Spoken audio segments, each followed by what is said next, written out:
So the question that the newly branded FTTX Council wanted me to try and answer is, is it all that it's made out to be?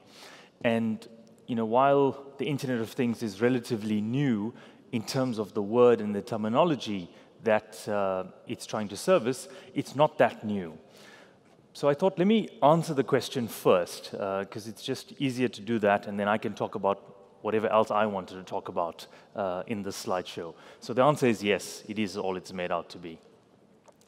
And during the presentation, hopefully we'll be able to answer some of the contextual reasons of why we think it is all that it's made out to be. And I would like to start with defining IoT. And the reason I start with the definition usually is because lots of people have lots of definitions about what IoT means to them, what IoT means to their business, what IoT would mean to any digital transformation journey. So the Internet of Things specifically refers to connecting objects.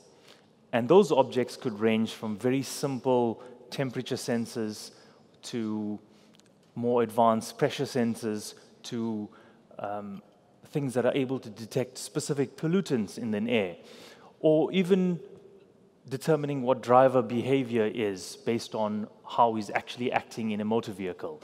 So that thing that we talk about, connecting that thing, it's not necessarily connecting it to the internet, but it is connecting it to a network. And that network could be a private network, it could be the internet, it could be any mechanism that allows you to collect this small piece of data, transport it across the network into some space that then picks it up and processes it. So to add to the definition of the Internet of Things, one could simply say it's about how do I connect in the simplest possible form whatever that object is in a way that allows me to collect data from that specific object. And IoT is really just a mechanism that allows you to collect data. It's very little autonomous activity can actually take place at the edge, and that will improve and change over the next couple of years, but primarily it is a data collection mechanism. And that mechanism today is so small that a very small communications chip, like the one that you see up on this slide, is able to actually get hold of that data from that sensor and communicate it through to a network. This specific chip is a low-powered wide area network one, so hence you see the size is really small. It is a very, very small footprint in terms of power and its usage that allows for this data to be collected and then transported over the network. And by being this small, it means that it's contributing to what we'd like to call the simplicity of the Internet of Things. And when you think about simplicity, it's actually a cornerstone of what any digital transformation journey needs to be for any business that's undertaking that journey. And by the way, just on digital transformation, most businesses either are going through this journey knowingly, some of them are going through this journey unknowingly, and others are just watching what's happening with digital transformation and how it's going to impact their businesses. But at the bottom end of the digital transformation spectrum of changes that could happen, these simple mechanisms that allow for either a payment process to be automated or a data collection mechanism to be implemented or a completely new business model to be introduced into a company to aid them to be more competitive in digital transformation, the simplicity of it is really, really critical to how they're actually able to service the customer experience. Now, when you think about simplicity, lots of people refer to a specific global company based in California that makes things really, really simple to do. So here you've got a TiVo remote. So for those that still remember what TiVo was, it was a mechanism where you get a set-top box and you're able to operate this thing. You can watch stuff on demand, you can record stuff, you could play it later, versus the Apple TV, which at the core of it is a really simple mechanism. Now, while companies like Apple and others have tried to simplify the customer experience, many of you are operating in businesses that are pretty difficult to just simply simplify from a digital transformation perspective. And but without the simplification, it makes adoption of the service, it makes the change that you need to undergo really, really difficult, and you'll end up with a few hundred thousand maybe adopted users of your system when the market size is tens, if not hundreds of millions. So that simplicity and how it relates to your customer experience go very much hand in hand. That allows you to undertake any digital transformation journey in a way that contributes positively towards what you're trying to achieve from this journey. And you could be trying to achieve one of two things, really speaking. So the one is, how do I get some efficiency from my business?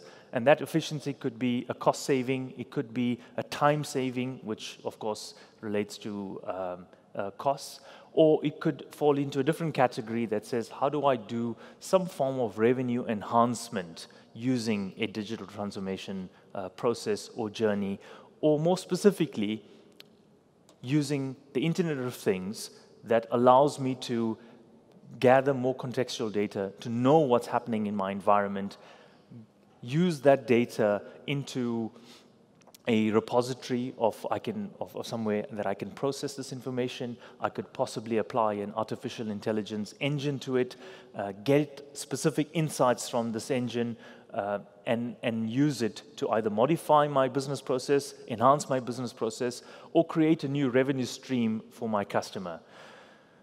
So this journey that we talk about, and the simplicity of the journey of the Internet of Things, is underpinned by, I would summarize it into 4 pillars. And the first pillar being low cost. Now, some years ago, probably early 2000s, when companies started adopting centralized storage platforms and centralized systems to store data, and looking at the comparison between on-site hosting of their data with big servers versus the cloud, which really started getting traction mid-2000s, lots of people were talking about what are the cost implications of that. And cost always remains front and center in any kind of technological adoption that businesses need to undertake. So when you think about the Internet of Things, you need to keep costs front and center in terms of what is this look like? How much is this going to cost me? And it needs to be low cost. So low cost from 2 perspectives. One is enablement.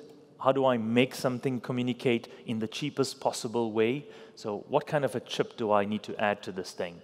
Or what kind of a mechanism do I need to add to a chair that's out here in this auditorium today to know what the occupancy level is? So it needs to be cheap enough. It needs to be simple enough that I could simply embed it and it should work. So that's the one element of cost, is the enablement cost. And enablement cost for IoT, and specifically with the Sigfox network, which we're rolling out, in 2015, the communications module was about $12 to enable something. So $12 is quite expensive for connecting hundreds of millions of objects, but for connecting a couple 100,000, it's not that bad. And we all hear the numbers of where the Internet of Things are going, so I'm not going to quote those numbers. But $12 was still relatively high. At the beginning of 2017, the cost enablement for a Sigfox-enabled device came down to about $2. So that's a big shift from $12 to $2. Now, at $2, you can enable many, many items. You can enable billions of devices as you start to adopt them in various environments. And last week, we announced together with Sigfox in Prague that we're now at a price point where we can do low-cost enablement even on disposable devices. So that price point is now, with limited communication capability, 20 US cents. And that gets to general availability, not sometime in the future, but January next year.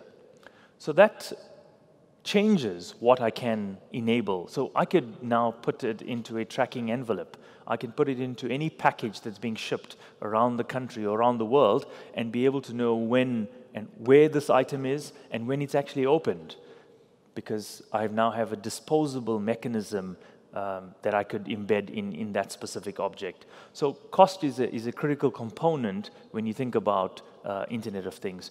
One is the enablement part, and the other one is the ongoing costs.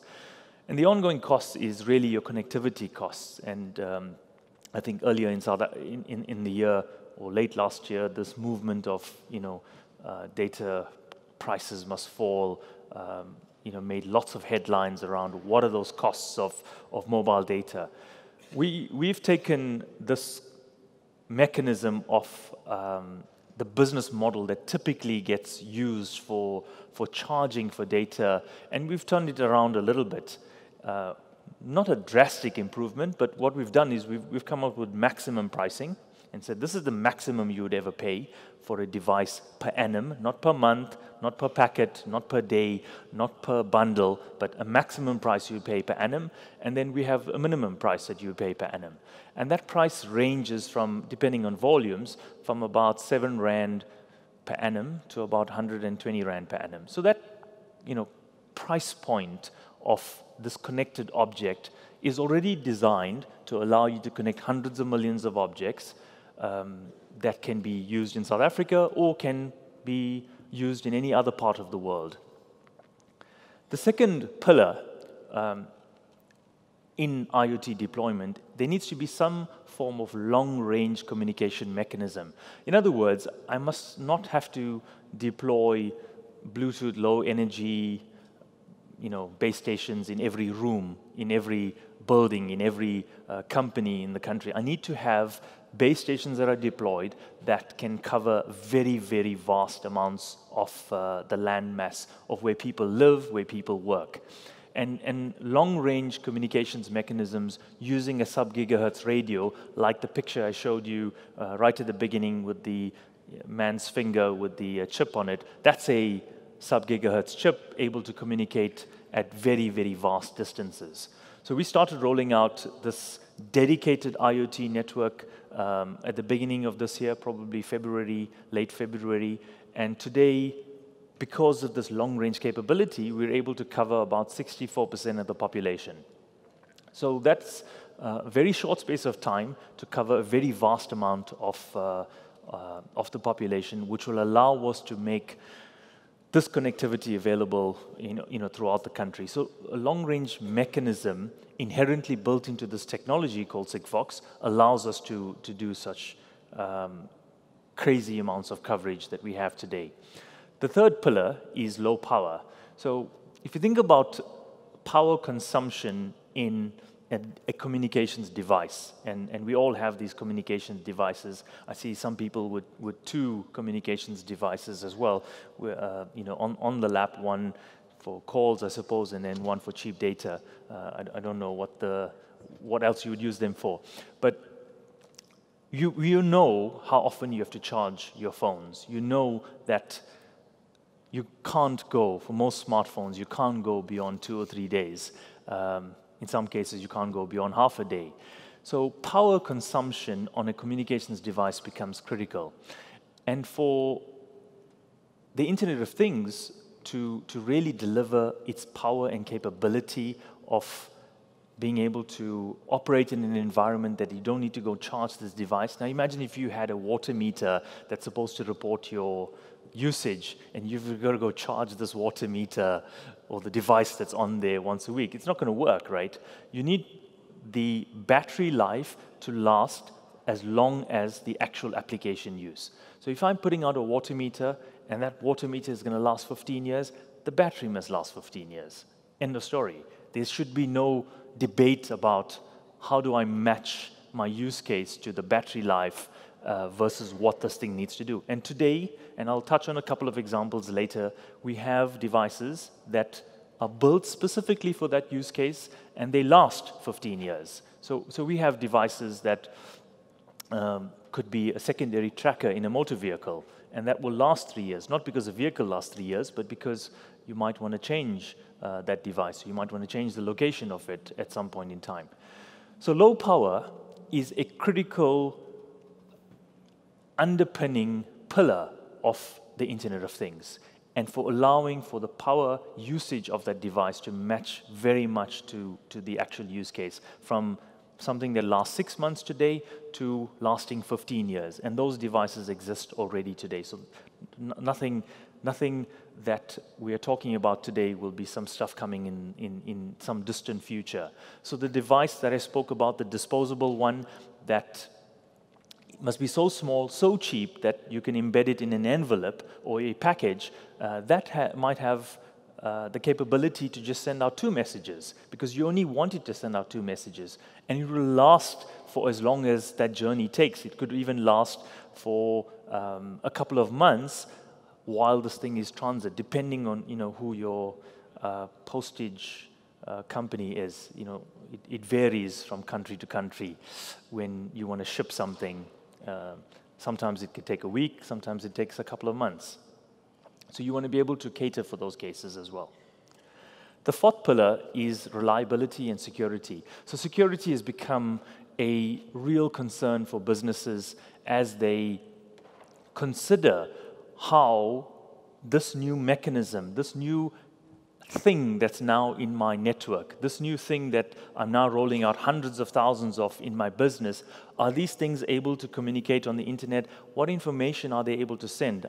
Can somebody hack into this thing? Can they get my data? Can they get my location of my high-value goods? So security is really critical to basically cater for from the ground up. So what we do from a security perspective is it's handled at 4 levels. The first level is that the device that's out there, whether it's a chair that's connected, whether it's a vehicle that has a tracking device in it, or whether it's a water meter that you don't want your neighbors to know how much of water you're using.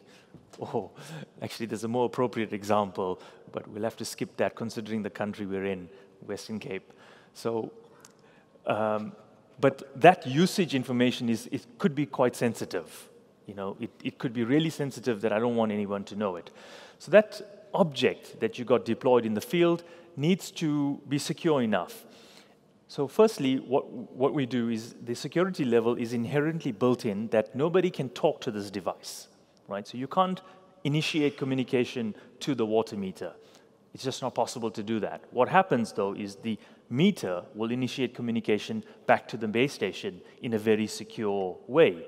And while it has its window open, which the base station is aware of, it can communicate back to the device. So the first thing you do is you remove the capability of somebody being able to communicate to the device, either via radio or by plugging something directly into this thing.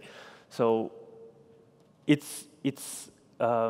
you immediately remove a significant level of threat of the device itself being able to do whatever it needs to do. So that's the first level. The second level is that radio communication, that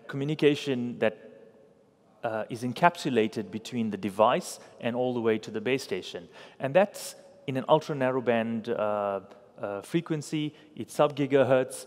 It cannot be jammed. Cannot be jammed because jamming devices need to be small and portable. To jam this specific network that we're rolling out, you need a very large device to be able to jam something like maybe you want to jam a vehicle from communicating its location or jam a panic button. It's pretty difficult to do that without a very large radio emitting device. And that device needs to be as large as a, black Mini Cooper S, John Cooper Works Edition, about that size to be able to jam this communication. So that secure mechanism that you're transporting this information on is relatively secure. Of course, if you get a device that big, you'll be able to flood out any radio network. So that's the second component of how to keep this thing secure. The third is the communication from that base station with the payload into a cloud, and that also is a secure connection, and the fourth being that connection from the cloud back into a customer's environment. So security is taken care of from the ground up, all the way from the time the device is deployed, all the way back to when that message is fed back. These four pillars actually allow you to operate in a number of use cases across industry verticals. And those industry verticals could be anywhere from the agricultural sector to the automotive, to health, to public sector, retail and finance, utilities. Utilities, we'll touch on some utilities cases in subsequent slides. But in each of these verticals, when you think about the power of IoT and what it can actually deliver, and if I were to just pick out one specific example, which is in the logistics space. The logistics space lends itself to allowing for many, many devices, not just the vehicle itself, but the actual cargo that it's carrying, the actual goods that it's carrying.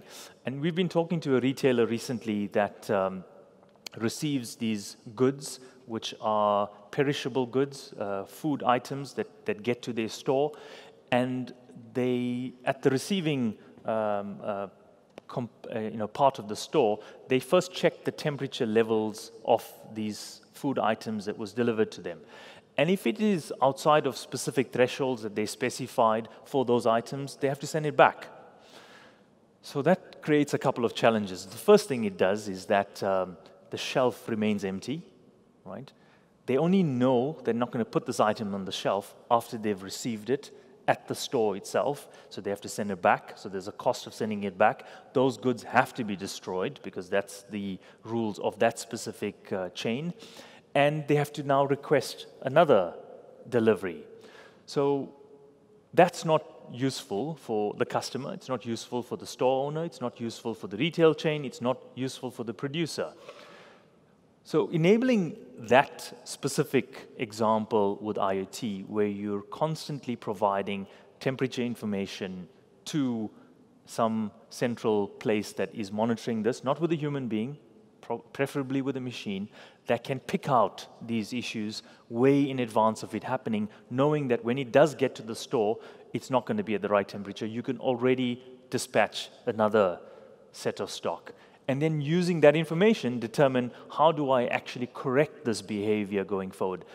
And the Internet of Things will also allow us to gather a lot more data that allows us to correct the environment to the extent that I won't need to know that actually I need to get it out the factory at a certain temperature. Eventually, I will know that actually I don't need to enable this specific pallet or this specific vehicle with these temperature sensors because I've done what I needed to do at source in a way that allows me to deliver the product. So we'll actually want to get to a point where we'll make it so efficient and produce so much of data that it will remove the need for us to exist as the Internet of Things company because you corrected your supply chain. And then we'll move on to other things. There's just two examples I want to talk about where you could get a real practical sense of how IoT really delivers value. The one is in water metering. So all those logos you see on that slide are makers of devices, sometimes makers of actual water meters, and makers of items that basically go towards contributing in the water metering space. So none of this is again lab stuff. This is real things. This is not NB-IoT. Here we're talking about real connectivity with live deployments. All of these companies are making simple items like a data logging device, which fits onto an existing meter because you most likely not going to go change your water meter. But most water meters in South Africa have been deployed, have some pulse sensing port. And when you say most, we're talking about greater than 80% of meters already deployed that have been deployed over the many years already have this capability. So some of these guys like Lucira Tech are producing devices that you could literally just plug into an existing meter and you'll be able to report usage. But more than just usage, you're able to look at what consumption is across a wide spectrum of a suburb, of an estate, of a city, and of a country. With more advanced devices, you have the capability of plumbing a water management unit in line with your water meter that not only is able to provide more richer contextual data like flow rates and pressure and usage, but it also is able to provide you with information that tells you, Mr. Customer, you have a leak.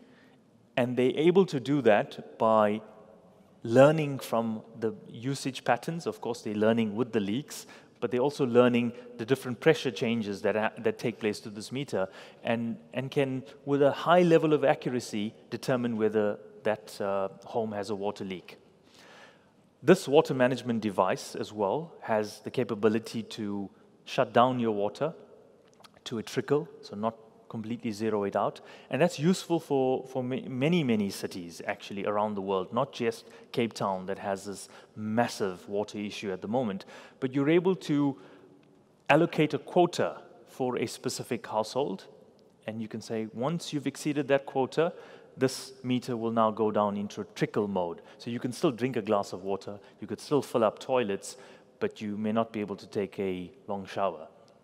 You may not be able to take a long bath until the next day when that valve opens up again. So these are mechanisms that only with a really long battery life, with a low power consumption profile, with a low cost profile, and with a long range communications mechanism does it make these possible. So Lucira happens to be a South African company that's building that device, which is highly, highly innovative. And it's really up there with some of the other European brands that you see there that are making similar devices. So we also have the ability in South Africa to engineer and design products that can compete with many, many large global companies that have been doing it for decades. And that's one of the other components of what we're doing as Sqwidnet, is we're enabling an ecosystem of device makers, enabling any company, any entrepreneur, any hobbyist to start building product that can service the IoT ecosystem. And if you want more information on that, you could just go to our website on sqwidnet.com and log your interest, tell us what you want to do, and we'll send you stuff to get you started on building. But these companies, and unlike the picture on the next one, who all of these guys are also building product that allow for simple asset tracking. So asset tracking, asset is let's use it as a relatively loose term. An asset could be high-value goods, it could be a child, it could be a wife, it could be a girlfriend, it could be both, it could be any one of these human systems, non-human systems, objects, goods, anything that you actually want to track. So it's not necessarily vehicle tracking. This is about being able to track where is the blood pressure machine in this hospital? Is it in the right floor? Is it being used? And understanding that, okay, has it left the building? Because blood pressure machines are not supposed to leave the hospital, but they do sometimes.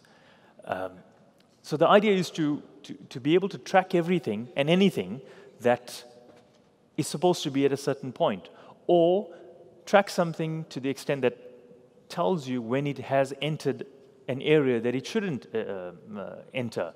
So you could do very simple things like geofencing on a wide range of items. And some of the tracking companies in South Africa actually have been doing this really, really well for many years, using their vehicle tracking devices, so the Netstars and the trackers, where they've defined red zones, as one of the tracking companies called them. And if you drive into that red zone, somebody phones you and say, hey, we just see you've entered Parkhurst. Are you okay? Right? Okay, I'm just using Parkhurst as an example. It's not actually Parkhurst. Or Las Vegas, no. So if you're entering Parkhurst, they have flagged it as a specific, with a specific profile, and a call center agent will call you. But it's not highly efficient, right? And it's not evolved to the extent that the driver will need to answer this call. Maybe you're in the boot of the vehicle, sadly. You can't answer the call to say, yeah, actually I am in Parkhurst, but I'm in the boot of the car, so I can't react much. But those early developments that they've made in geolocation capability, those early developments are actually helping us today to come up with more intelligent ways of helping the user of that service. So when we actually think about the Internet of Things, it sometimes is a little bit scary, because it's about saying, how do I make sure that I have understanding and have contextual information and data of everything and anything that's around me, that's in my environment, that I could actually glean some data set out of and react based on it. So that could, I mean, it should scare you if you think about how many of those devices will be connected at some point in your home. Samsung, which is a very, very large, besides they're making those crappy phones, they also make white goods. And those white goods that they make are washing machines and tumble dryers and dishwashers and microwave ovens. They happen to be a shareholder in Sigfox, and they're now looking at how do they deploy every single item that comes out of the factory floor with bundled connectivity that provides information for themselves, not for you as the customer. They want to know what is the duty cycle of this item. They want to know where this item is with some geolocation capability. They want to know what level of wear and tear is the belt of this specific machine is. And using that information, they'll be able to get a far more contextually rich data set that can help them better do their own production lines and produce better products, or at least increase their margin levels if it's not a better product. They'll know what they need to do. So I think let me leave you with those small pieces of information. Go have a look at our website if you want to get a bit more data around what's happening on the Internet of Things. Go have a look at our LinkedIn page. We publish lots of information on a regular basis. That's a far more in-depth on each and every vertical that Internet of Things is really going to be bringing transformation to over the next couple of years. Thank you very much.